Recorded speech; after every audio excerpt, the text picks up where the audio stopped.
IPhone દેખાડો પણ રીસો સાફ કરતા આળા સડે. હવારમાં બકાલો લેવાનું કેમ કે મામા આવે 49 કિલો પીંડો. એટલે યાદ આવ્યું લહણે ખૂટી રહ્યું, લહણ લઈ લે. પસાના 12 કેળા આપતા પણ ઓળખી ગયા તો આરસીબી ફેન હે. ઈ કે 49 માં 12 આપી દઈશ.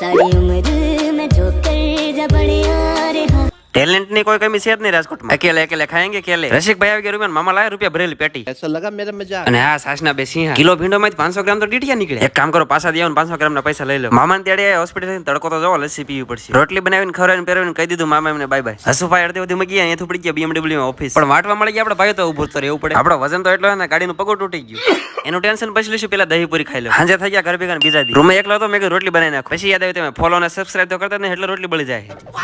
રૂમમાં કોઈ બટેકાનો સ્ટોક રખાય ને એવો રોજ બટેકા બનાવે. પોગાડી દીધા વેલા ઓફિસ ને ભાઈબંધ કે શેડીને રાહ હું પીવરાવી. તમને તો ખબર હશે ના કોઈને આપણે પાડતા જ નથી. આ તો તમને જ્ઞાન ની વાત કરું. દર્શિત આજ મેં એક વસ્તુ નોટિસ કરી. ઉનાળામાં હે ને બહાર રાખીને તો તડકો લાગે. તો શીખે સાહેબ દાબેલી ખાતા ખાતા આજનો વ્લોગ પૂરો કરવી.